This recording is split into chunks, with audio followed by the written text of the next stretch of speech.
चलिए जानते हैं देश दुनिया की सिलेक्टेड और काम की 50 बड़ी खबरों को। लेकिन उससे पहले अगर आपने अभी तक इस चैनल को सब्सक्राइब नहीं किया तो सब्सक्राइब कर लें और वीडियो को लाइक करना बिल्कुल ना भूलें। विश्व के कुछ हिस्से में कोविड-19 के नए मामले अचानक तेजी से बढ़ने के मद्देनजर कर्नाटक सरकार बेंगलुरु हवाई अड्डे पर अंतर्राष्ट्रीय यात्रियों की जांच शुरू करेगी। कर्नाटक के स्वास्थ्य मंत्री के सुधाकर ने यह जानकारी दी। सुधाकर ने कहा कि वैश्विक स्थिति के मद्देनजर हमें कुछ एहतियाती कदम उठाने होंगे। उत्तर प्रदेश के सरकारी मदरसों को लेकर योगी सरकार का एक बड़ा फैसला। अब कुर्ता पायजामा टोपी पर बैन लगा दिया गया है। उत्तर प्रदेश सरकार ने मदरसों में पढ़ने वाले बच्चों के लिए अन्य स्कूलों की तरह शर्ट, टाई और पैंट का ड्रेस कोड लागू करेगी। योगी सरकार ने मदरसों के कई नियम में बदलाव करने का फैसला किया है। लखनऊ में आयोजित मदरसा बोर्ड की बैठक में सभी मदरसा के लिए ड्रेस कोड के साथ साप्ताहिक छुट्टी को लेकर कई अहम फैसले किए गए। यह फैसले यूपी के सभी मान्यता प्राप्त मदरसों के लिए लागू होंगे और इसका फैसला बैठक में मदरसा बोर्ड के अध्यक्ष डॉक्टर इफ्तिखार अहमद जावेद के नेतृत्व में की गई। चीन समेत दुनिया के कई देशों में कोविड-19 के बढ़ते मामलों को देखते हुए भारत सरकार ने भी लोगों से सतर्कता बरतने और एहतियातन उपाय करने की अपील की। इस बीच केंद्रीय स्वास्थ्य मंत्री डॉक्टर मनसुख मंडाविया ने कांग्रेस नेता राहुल गांधी को पत्र लिखकर भारत जोड़ो यात्रा में शामिल लोगों से सुरक्षा उपायों का पूरी तरह पालन कराने का आग्रह किया। भारत में भी मिले ओमिक्रॉन BF.7 के 4 मामले। चीन में भी इसकी वजह से हुआ कोरोना विस्फोट। कोरोना वायरस के वेरिएंट ओमिक्रॉन के सब वेरिएंट BF.7 के 4 मामले अब तक भारत में पाए गए। गुजरात से इसके 2 मामले सामने आए, वहीं ओडिशा से 1 मामला सामने आया है। इस सब वेरिएंट की वजह से चीन में कोविड मामलों में विस्फोट हो रहा है। चीन में कोरोना मामलों में उछाल के बाद भारत में हवाई अड्डों पर अंतर्राष्ट्रीय यात्रियों की रैंडम सैंपलिंग हुई शुरू। चीन समेत दुनिया के कई देशों में कोरोना की बेकाबू हो रही रफ्तार को देखते हुए केंद्र सरकार भी अलर्ट हो गई है। स्वास्थ्य मंत्री मनसुख मंडाविया ने महामारी की स्थिति की समीक्षा करना शुरू किया है। इन सबके बीच देश के हवाई अड्डों पर कोविड-19 के लिए अंतर्राष्ट्रीय यात्रियों की रैंडम सैंपलिंग शुरू कर दी गई है। रूस देगा भारत को एडवांस न्यूक्लियर ईंधन का सौगात। परमाणु फ्यूल से पर्यावरण नहीं होगा प्रभावित। रूस यूक्रेन युद्ध के बीच रूस भारत को तमिलनाडु में मौजूद कुडनकुलम परमाणु ऊर्जा संयंत्र के लिए एक खास तरह का न्यूक्लियर फ्यूल भी देने जा रहा और इस फ्यूल के इस्तेमाल से पर्यावरण प्रदूषित नहीं होगा। हिमाचल में भाजपा की हार पर मंथन शुरू। हिमाचल प्रदेश भाजपा में हार के कारणों पर मंथन शुरू हो गया। इस कड़ी के तहत पूर्व मुख्यमंत्री जयराम ठाकुर ने प्रधानमंत्री मोदी से मुलाकात की और उन्हें प्रदेश विधानसभा चुनाव में मिली हार के कारणों की रिपोर्ट सौंपी। पार्टी सूत्रों के मुताबिक पूर्व मुख्यमंत्री ने प्रधानमंत्री और राष्ट्रीय अध्यक्ष को विधानसभा चुनाव में मिली हार के कारण गिनवाए और इसमें OPS को सबसे बड़ा कारण बताया। उज्जैन के महाकाल मंदिर परिसर में मोबाइल पूरी तरह बैन। मंदिर समिति का फैसला।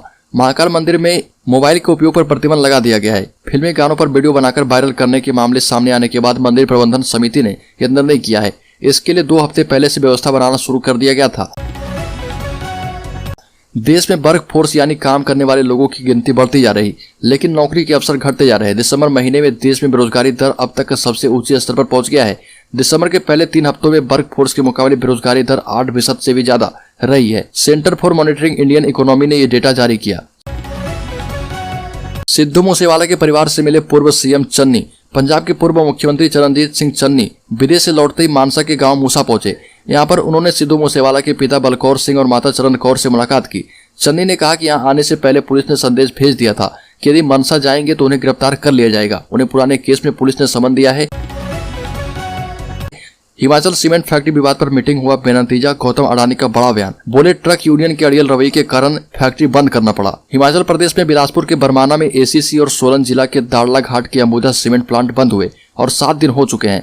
विवाद को सुलझाने के लिए सोलन में जिला प्रशासन, कंपनी प्रबंधकों और ट्रक ऑपरेटर्स की आम बैठक हुई, जिसमें कोई नतीजा नहीं निकला। यह पिछले 7 दिन में तीसरी बैठक हो चुकी है। 2024 के चुनाव के लिए बीजेपी की तैयारी। 204 कमजोर सीटों की पहचान की गई। इन्हें जीतने के लिए 28-29 दिसंबर को बनाई जाएगी रणनीति। भाजपा ने 2024 के लोकसभा चुनाव की तैयारियों को लेकर 204 कमजोर सीटों की पहचान कर ली है। इन्हें कैसे जीता जाए इसे लेकर 28-29 दिसंबर को हैदराबाद में रणनीति तय की जाएगी। बिहार में 21-22 दिसंबर को एक अन्य बैठक में राज्य की 40 लोकसभा सीटों की समीक्षा होगी। यहाँ 40 में से 22 सीट सामाजिक और जातीय समीकरण के लिहाज से कमजोर श्रेणी की मानी जा रही है। दिल्ली में UPSC स्टूडेंट्स को पुलिस घसीट कर ले गई। दिल्ली में UPSC एग्जाम की एक्स्ट्रा अटेम्प्ट की मांग कर रहे स्टूडेंट्स को पुलिस घसीटकर गिरफ्तार कर ले गई। मीडिया रिपोर्ट्स के मुताबिक अपनी मांग को लेकर स्टूडेंट पिछले 2 दिनों से ओल्ड राजेंद्र नगर इलाके में प्रोटेस्ट कर रहे। महाराष्ट्र कर्नाटक सीमा विवाद के बढ़ते तनाव के बीच शिवसेना सांसद संजय राउत का बड़ा बयान सामने आया। संजय राउत ने कहा कि जैसे चीन हमारे देश में घुसा वैसे ही हम कर्नाटक में घुसेंगे। इस मुद्दे पर किसी की परमिशन की आवश्यकता नहीं है। हमें इसे चर्चा के जरिए सुलझाना चाहते हैं, लेकिन कर्नाटक के मुख्यमंत्री आग लगा रहे।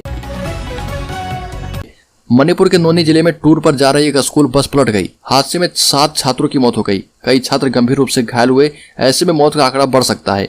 मीडिया रिपोर्ट्स के मुताबिक बस थमलनु हायर सेकेंडरी स्कूल यारीपोक की थी। केंद्र सरकार ने कहा कि राहुल गांधी यात्रा रोक दें। केंद्र सरकार ने राहुल गांधी से यात्रा रोकने की अपील की है। इसके लिए कोरोना महामारी बढ़ने का हवाला दिया गया। केंद्रीय स्वास्थ्य मंत्री मनसुख मांडविया ने राहुल को लेटर लिखा है और कहा कि देश में एक बार फिर से कोरोना का खतरा बढ़ता जा रहा। हेल्थ इमरजेंसी के हालात हैं। देश को बचाने के लिए भारत जोड़ो यात्रा रोक दें।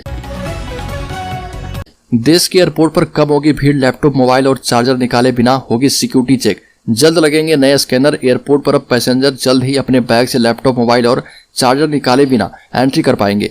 लंबी कतारों को खत्म करने के लिए ऐसा किया जा रहा। आने वाले दिनों में एयरपोर्ट पर नए मॉडर्न स्कैनर्स लगाए जाएंगे जिसमें इलेक्ट्रॉनिक डिवाइसेज को बैग से निकाले बिना ही स्क्रीनिंग हो जाएगी।